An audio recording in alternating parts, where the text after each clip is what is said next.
ഇറാനുമായിട്ടൊരു കരാറിൽ ഒപ്പിടേണ്ട സാഹചര്യം വന്നാൽ ഇറാൻ പറയുന്നത് മുഴുവൻ അംഗീകരിച്ച് പിന്മാറുകയല്ലാതെ അമേരിക്കയ്ക്ക് വേറെ വഴിയില്ല. ഹോർമുസ് കടലിടുക്കിന്റെ സമ്പൂർണ്ണ നിയന്ത്രണം, ആധിപത്യം ഇറാന് തന്നെയാണ്. ഇത് അമേരിക്കയ്ക്ക് സാമ്പത്തികമായി വലിയ നാശനഷ്ടങ്ങൾ ഉണ്ടാക്കുന്നുണ്ട്. ഇപ്പോൾ ഇറാനെ സംബന്ധിച്ച് ഇറാന്റെ സൈനിക ശേഷിയിൽ കാര്യമായ കുറവുകൾ ഉണ്ടാക്കാൻ അമേരിക്കയ്ക്ക് കഴിഞ്ഞിട്ടില്ല എന്ന് അമേരിക്കയുടെ ഇന്റലിജൻസ് തന്നെയാണ് റിപ്പോർട്ട് ചെയ്തിരിക്കുന്നത്. സമ്മർദ്ദം വർദ്ധിക്കുമ്പോൾ എല്ലാവരെയും തൃപ്തിപ്പെടുത്താൻ അല്ലെങ്കിൽ പ്രതിസന്ധിയിൽ നിന്ന് തലയൂരാൻ എന്തെങ്കിലുമൊക്കെ അവകാശവാദങ്ങളും വെല്ലുവിളികളും നടത്തുന്നതിനപ്പുറത്തേക്ക് ഇറാനുമേൽ സമ്പൂർണ്ണ ആധിപത്യം, സമഗ്രാധിപത്യം ഉണ്ടാക്കാൻ അമേരിക്കയ്ക്ക് കഴിഞ്ഞിട്ടില്ല എന്നുള്ളതാണ് നമ്മളിതിൽ മനസ്സിലാക്കേണ്ട കാര്യം. ഇസ്രായേൽ ഇനി ഇറാനെ ആക്രമിക്കുകയാണെങ്കിൽ ഇറാന്റെ ഭാഗത്ത് നിന്ന് കൂടുതൽ ശക്തമായ ആക്രമണങ്ങൾ ഇസ്രായേലിനുള്ളിലേക്ക് ഉണ്ടാകും. അതിലൊരു സംശയവും വേണ്ട. ഇത് കഴിഞ്ഞ ദിവസമാണ് യുഎയിലേക്ക് ഇറാന്റെ ഒരു മിസൈൽ മഴ തന്നെ പെയ്തത്. അതായത് അമേരിക്കയെ തീർത്തും ഞെട്ടിക്കുന്ന തരത്തിലായിരുന്നു ഈ ഒരു ആക്രമണം എന്ന് പറയുന്നത്. അപ്പോൾ അതിന് പ്രതികാരം എന്നോണം ഭൂമിയിൽ നിന്ന് തന്നെ ഇറാനെ ഞങ്ങൾ തുടച്ചു മാറ്റും എന്ന വലിയ വെല്ലുവിളിയാണ് ഇപ്പോൾ ട്രംപ് നടത്തിയിരിക്കുന്നത്. നമുക്കറിയാം, ഒരു വെടിനിർത്തലായിരുന്നു ഈ ഒരു കാലയളവിൽ, പെട്ടെന്നായിരുന്നു ഒരു ആക്രമണം നടന്നത്. അപ്പം വീണ്ടും ട്രംപ് ഈ ഒരു വലിയ വെല്ലുവിളികളുമായിട്ട് രംഗത്തെത്തുമ്പോൾ അത് എത്രത്തോളം നടക്കും? ട്രംപ് പറയുന്നത് പോലെ തന്നെ ഒരു യുദ്ധം നടക്കാൻ സാധ്യതയുണ്ട്. ഇപ്പോൾ ഹോർമുസും വളരെ നിർണായകമാണ്. ഇങ്ങനെയാണ് കാര്യങ്ങളുടെ പോക്കെങ്കിൽ എന്തായിരിക്കും ഇനി ഹോർമുസിന്റെ ഭാവി എന്ന് പറയുന്നത്? രേഷ്മ, ഒരു കാര്യം മനസ്സിലാക്കേണ്ടത്, കഴിഞ്ഞ 2 മാസത്തിലധികമായിട്ട് ട്രംപ് ഇതുപോലുള്ള നിരവധി വെല്ലുവിളികൾ നടത്തിയിട്ടുണ്ട്, നിരവധി പ്രഖ്യാപനങ്ങൾ നടത്തിയിട്ടുണ്ട്, നിരവധി അവകാശവാദങ്ങൾ മുന്നോട്ട് വച്ചിട്ടുണ്ട്. അതുപോലെ തന്നെ ഞങ്ങളിതാ ഇപ്പോൾ എല്ലാം ശരിപ്പെടുത്തി കളയുമെന്ന നിലയിൽ ഇറാന് നേരെ പല രീതിയിൽ പാഞ്ഞടുത്തിട്ടുണ്ട്, പല ആക്രമണങ്ങളും നടത്തിയിട്ടുണ്ട്. പക്ഷേ ആകത്തുക, അതായത് ഇതിൻ്റെയൊക്കെ ആകത്തുക എന്ന് പറയുന്നത് എന്താണ്? അമേരിക്കയുടെ കണക്ക് കൂട്ടലുകളെല്ലാം പിഴയ്ക്കുന്നു എന്നത് തന്നെയാണ് ഏറ്റവും അവസാനം സംഭവിക്കുക. അതായത് എൻഡ് ഓഫ് ദ ഡേ അമേരിക്കയ്ക്ക് കനത്ത തിരിച്ചടിയും പ്രഹരവും അമേരിക്ക മുന്നോട്ട് വെച്ച കാൽ പിന്നോട്ട് വെക്കലും ഒക്കെ തന്നെയാണ് സംഭവിക്കുന്നത്. ഇപ്പോൾ നോക്കുക, അമേരിക്കൻ പ്രസിഡന്റ് ഡൊണാൾഡ് ട്രംപ് ഏറ്റവും ഒടുവിൽ പറയുന്നത് ഇറാനെ ഈ ഭൂമുഖത്തു നിന്ന് തന്നെ ഇല്ലാതാക്കുമെന്നാണ്. അതായത് ഈ ഭൂമിയിൽ നിന്ന് തന്നെ ഇറാൻ ഇല്ലാത്ത വിധത്തിൽ ഇറാനിലേക്ക് അതിശക്തമായ ആക്രമണങ്ങൾ നടത്തുമെന്നാണ് ട്രംപ് പറയുന്നത്. അപ്പോൾ ട്രംപ് അങ്ങനെ ഒരു നിലപാട് സ്വീകരിക്കുന്നതിൻ്റെ കാരണമെന്ന് പറയുന്നത്, ഹോർമുസ് കടലിടുക്ക് ഇതുവരെ അമേരിക്കയ്ക്ക് അവരുടെ കയ്യിലേക്ക് കിട്ടിയിട്ടില്ല. അതായത് ഹോർമുസ് കടലിടുക്കിന്റെ സമ്പൂർണ്ണ നിയന്ത്രണം, ആധിപത്യം ഇറാന് തന്നെയാണ്. ഇത് അമേരിക്കയ്ക്ക് സാമ്പത്തികമായി വലിയ നാശനഷ്ടങ്ങൾ ഉണ്ടാക്കുന്നുണ്ട്.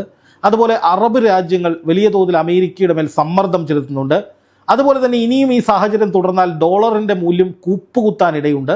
അതുപോലെ അമേരിക്കയിലും സാമ്പത്തിക പ്രതിസന്ധിയും വിലക്കയറ്റവും അടക്കം വലിയ മാന്ദ്യമടക്കമുള്ള കാര്യങ്ങൾ ഉണ്ടാകാനുള്ള സാധ്യതകൾ തെളിയുകയാണ്. അതോടൊപ്പം ഈ യുദ്ധം ഇങ്ങനെ നീണ്ടുപോകുമ്പോൾ ലക്ഷക്കണക്കിന് കോടി ഡോളറാണ് അമേരിക്കയ്ക്ക് ചെലവ് ആയിട്ട് വരുന്നത്.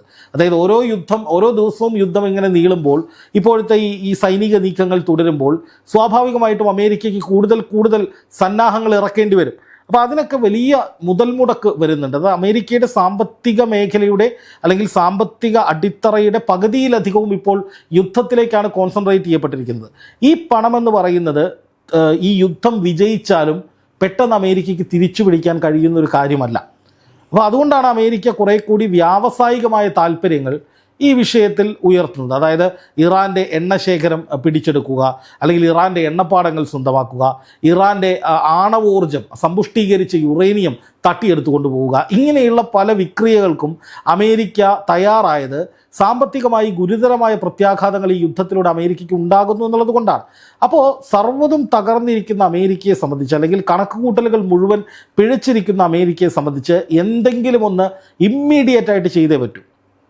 അല്ല എന്നുണ്ടെങ്കിൽ അറബ് രാജ്യങ്ങളുടെ സമ്മർദ്ദം, യൂറോപ്യൻ യൂണിയൻ്റെ സമ്മർദ്ദം, നാറ്റോ രാജ്യങ്ങളുടെ സമ്മർദ്ദം, ലോകത്തിൻ്റെ മുഴുവൻ പഴി അമേരിക്കയ്ക്ക് ഇനി കേൾക്കേണ്ടി വരും. കാരണം ഇനിയും ഹോർമുസ് കടലെടുക്ക് അടഞ്ഞു കിടക്കുന്ന സാഹചര്യം ഉണ്ടാവുകയും അന്താരാഷ്ട്ര തലത്തിൽ ഇന്ധന ക്രമീകരണം അല്ലെങ്കിൽ ഇന്ധന കയറ്റുമതിയും ഇറക്കുമതിയും അടക്കമുള്ള കാര്യങ്ങൾ നടക്കാതിരിക്കുകയും ചെയ്താൽ അത് കൂടുതൽ ഗുരുതരമായ പ്രതിസന്ധിയിലേക്ക് പോകും. ഇപ്പോൾ ഇന്ത്യയിൽ തന്നെ വ്യാവസായിക അടിസ്ഥാനത്തിൽ അല്ലെങ്കിൽ വാണിജ്യാവശ്യത്തിനുള്ള ഗ്യാസ് സിലിണ്ടറിൻ്റെ വില എങ്ങനെയാണ് കുതിച്ചുയർന്നത് നമ്മൾ കണ്ടതാണ്. അത് ഇന്ത്യയുടെ കപ്പലുകളെയൊക്കെ ഇറാൻ വിട്ടയക്കുന്നുണ്ട് ഹോർമുസ് കടലെടുക്കിലൂടെ. വലിയ ക്ഷാമം ഉണ്ടാകില്ല എന്ന് നമ്മുടെ സർക്കാർ പറയുകയും ചെയ്യുന്നുണ്ട്. എന്നിട്ടും നമ്മുടെ രാജ്യത്ത് ഇത്രയധികം വില ഉയർന്നു. അപ്പോൾ മറ്റ് പല രാജ്യങ്ങളുടെയും അവസ്ഥ ആലോചിച്ച് നോക്കുക, മറ്റ് പല വിപണികളുടെയും അവസ്ഥ ആലോചിച്ച് നോക്കുക. അതൊക്കെ വലിയ പ്രതിസന്ധിയിലേക്ക് പോകും. അപ്പോൾ അക്ഷരാർത്ഥത്തിൽ കുടുങ്ങിയ ട്രംപ് ഇപ്പോൾ എന്തെങ്കിലുമൊക്കെ അടിച്ചു വിട്ട് മാനം രക്ഷിക്കാനുള്ള തയ്യാറെടുപ്പിലാണ്, അല്ലെങ്കിൽ അതിനു വേണ്ടിയുള്ള ശ്രമത്തിലാണ്.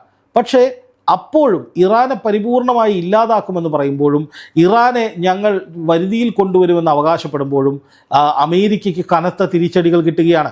ഗൾഫ് മേഖലയിലേക്ക് ഒരു ആക്രമണം ഉണ്ടാകില്ല എന്ന് എല്ലാവരും പ്രതീക്ഷിച്ചിരിക്കുകയും വിമാന സർവീസുകളൊക്കെ UAE പുനരാരംഭിക്കുകയും ചെയ്ത ഘട്ടത്തിലാണ് അവിടേക്ക് തുടർച്ചയായ ആക്രമണം ഇറാൻ്റെ ഭാഗത്തു നിന്നുണ്ടാകുന്നത്. ഒരു സാമ്പിളാണ്, ഇറാൻ ഒരു സൂചന നൽകിയതാണ്.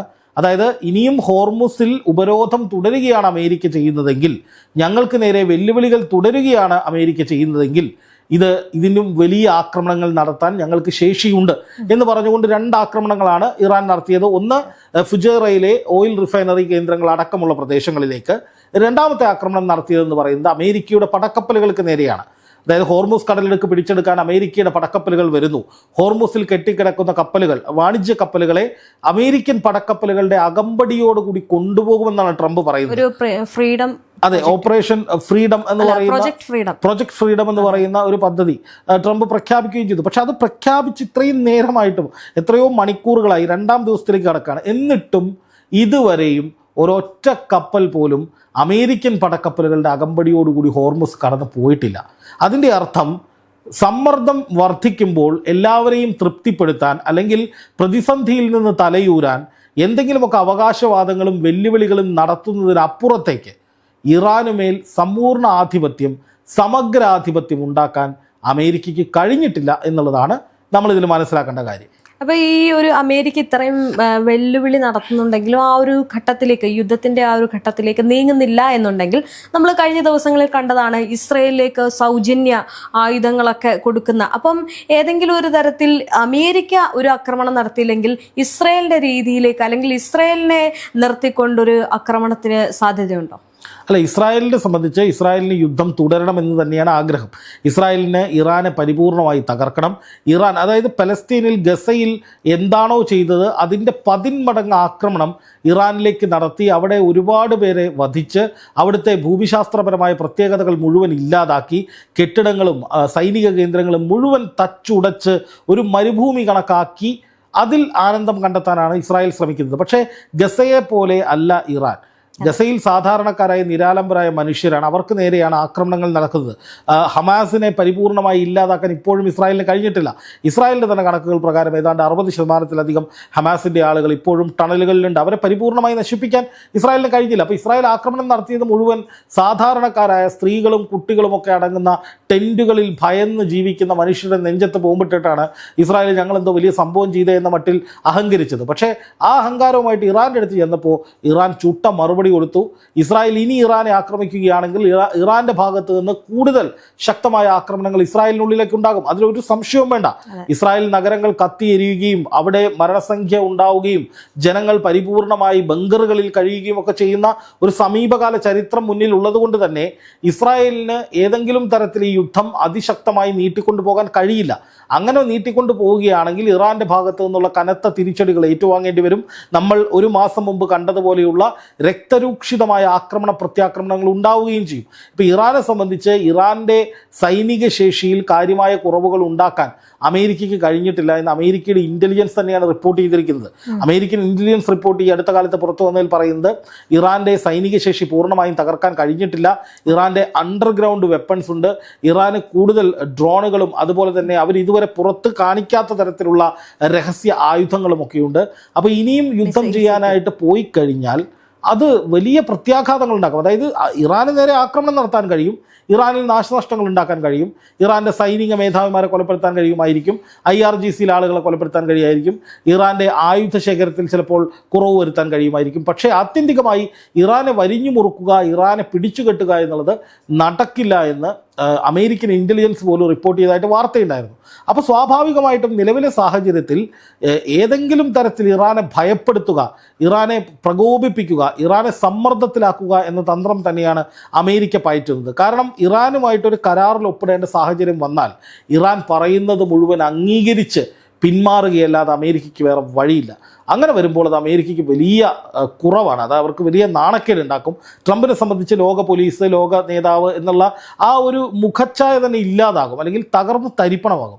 അപ്പോൾ അതുകൊണ്ട് തന്നെ കുടുങ്ങിപ്പോയ ട്രംപ് എങ്ങനെയെങ്കിലും നഷ്ടപ്പെട്ട ആത്മാഭിമാനം തിരിച്ചു പിടിക്കാൻ വേണ്ടിയിട്ടാണ് ഇറാനെ അത് ചെയ്യും ഇത് ചെയ്യും, ഹോർമുസിൽ കപ്പൽ ഇറക്കും അത് ഇറക്കും എന്നൊക്കെ പറയുന്നത്. ഇപ്പോൾ അമേരിക്കയുടെ 2 പടക്കപ്പലുകൾ ഹോർമുസിലേക്ക് വന്നിട്ട് അത് അതേ വേഗത്തിൽ തിരിച്ചുപോയി എന്നാണ് കഴിഞ്ഞ ദിവസം അൽ ജസീറ റിപ്പോർട്ട് ചെയ്തത്. കാരണം ആ കപ്പലുകൾക്ക് നേരെ ഇറാന്റെ മിസൈൽ ആക്രമണം ഉണ്ടായി. അത് കണ്ട് ഭയന്ന് അമേരിക്കയ്ക്ക് കപ്പലുകൾ പിൻവലിക്കേണ്ടി വന്നു.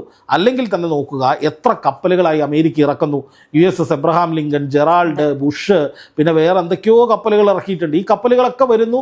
ഈ കപ്പലുകൾ വന്ന ഉടനെ ഹോർമുസ് കടലിടുക്ക് ഞങ്ങൾ പിടിച്ചെടുക്കുന്നു, എന്നിട്ട് ഹോർമുസ് കടലിടുക്കിന് ട്രംപിന്റെ പേരിടുന്നു. എന്തൊക്കെ വിവരദോഷങ്ങളാണ് മനുഷ്യൻ വിളിച്ചു പറഞ്ഞത്.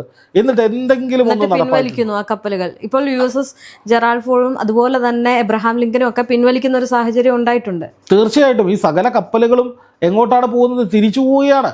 അപ്പോൾ അതുകൊണ്ട് തന്നെ ട്രംപ് വലിയ തോതിൽ എന്തോ ഹോർമുസിൽ കാണിക്കാൻ പോകുന്നു, ഹോർമുസ് കടലിടുക്ക് ട്രംപിൻ്റെ കാൽ കീഴിലാകുന്നു, അതോടെ ഇറാൻ പരാജയപ്പെടുന്നു, ഇറാൻ പരാജയത്തിൻ്റെ പടുകുഴിയിലേക്ക് പോകും. അങ്ങനെയൊന്നും നടക്കാൻ പോകുന്നില്ല.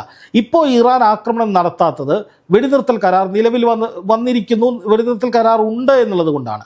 അത് അമേരിക്ക പ്രഖ്യാപിച്ചതാണ്. എന്ന് മാത്രമല്ല പാകിസ്ഥാനെ മുൻനിർത്തി ചർച്ചകൾ നടത്തും എന്ന് ഒരു അന്താരാഷ്ട്ര ഇടപെടലിൻ്റെ അടിസ്ഥാനത്തിൽ ഗൾഫ് രാജ്യങ്ങളുടെ ഉൾപ്പെടെ സമ്മർദ്ദത്തിൻ്റെ ഫലമായിട്ട് ചർച്ചകൾ നടത്താനായിട്ടാണ് ഇറാൻ തയ്യാറാകുന്നത്. അപ്പോൾ ആ ചർച്ചകളിൽ ഇറാൻ പറയുന്നത് ഞങ്ങളുടെ പരമാധികാരം സംരക്ഷിക്കണം, ഞങ്ങൾക്ക് നഷ്ടപരിഹാരം വേണം, ഞങ്ങൾക്ക് ഇനി മുന്നോട്ട് പോകാനുള്ള സ്വാതന്ത്ര്യം തരണം, ഞങ്ങളുടെ പരമാധികാരത്തെ മാനിക്കണം, ഞങ്ങൾ ആണവായുധം ഉണ്ടാക്കുകയില്ല, പക്ഷേ ആണവ പരീക്ഷണം ഞങ്ങൾ തുടരും, അതുകൊണ്ട് തന്നെ ഇനി മേലാൽ അമേരിക്ക ഞങ്ങൾക്ക് നേരെ ആക്രമണം നടത്തരുത് തുടങ്ങിയ നിർദ്ദേശങ്ങളൊക്കെയാണ് ഇറാൻ മുന്നോട്ട് വെച്ചിരിക്കുന്നത്. അപ്പോൾ അത് അംഗീകരിക്കേണ്ടി വരുമോ എന്ന ഭയത്തെ തുടർന്നാണ് വീണ്ടും വീണ്ടും പ്രശ്നങ്ങൾ ഗുരുതരമാക്കാൻ, കലുഷിതമാക്കാൻ, സാഹചര്യം കലുഷിതമാക്കാൻ വേണ്ടി അമേരിക്ക വെല്ലുവിളികൾ നടത്തിക്കൊണ്ടിരിക്കുന്നത്. പക്ഷേ ഇതൊക്കെ നടത്തുമ്പോഴും ഇറാൻ തളരുന്നില്ല, തകരുന്നില്ല എന്നുള്ളിടത്ത് അമേരിക്കയുടെ സകല കണക്കുകൂട്ടലുകളും പിഴയ്ക്കുകയാണ്.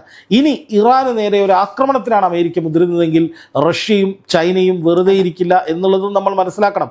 റഷ്യ ആയാലും ചൈനയായാലും അമേരിക്കയുടെ ഈ യുദ്ധ നീക്കങ്ങൾക്കെതിരെ ശക്തമായ നിലപാടുമായി രംഗത്ത് വന്നിരുന്നു.